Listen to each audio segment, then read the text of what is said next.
The countryside around Granada, I was told before I arrived, is a bit like Southern California. The climate is similar, the scrub and the sun, citrus and olive trees, the Mediterranean feel of the place. The differences are subtle, but in some the effect is profound. The way the air smelled, the bird song, the glass-smooth roads, the neatness of the little irregular orchard plots. I was enthralled, really. The location doesn't have any effect on whether the new 2018 911 GT3 achieves greatness, but this part of Spain provides a perfect metaphor.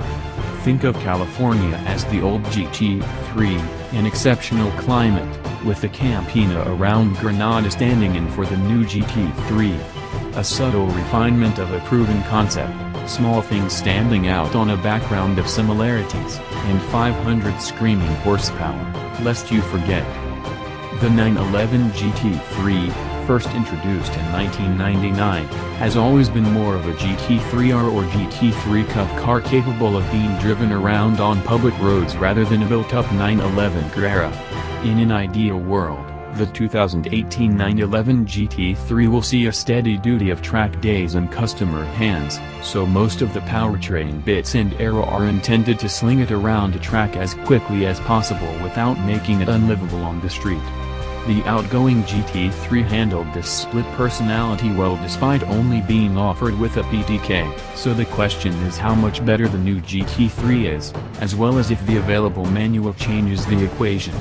As the foreshadowing above suggests, the improvements are subtle. I went into some detail last week about the nerdy aspects and tweaks that Andreas Reuninger and his GT team baked into the new GT3's excellent 4.0-liter, naturally aspirated engine. Go read that if you want some wonderful engineering anecdotes.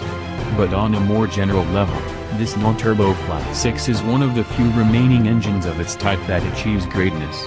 Porsche itself, like most other automakers, is embracing turbocharging to solve a myriad of fuel efficiency and emissions regulatory issues. The reason that the GT3 hasn't gone this way is its close relationship with the GT3 R and Cup. The street car essentially homologates the race versions. So long as the race cars need to be naturally aspirated due to the class rules, so too will the road car. This is great news for Porschephiles wanting very contemporary performance with classic air-cooled sensibilities. At idle, the 4.0-liter 6 sounds like nothing else on the road right now, a cacophony of whirring, mechanical noises and a loopy exhaust note. That ticks boxes for the diehards. What will tick the box for everyone else is the immediacy and ferocity with which this thing takes off when you goose the throttle. Clever engineering does an impressive job of hiding turbo lag under the rug, but there's nothing quite like an engine that isn't hiding anything at all.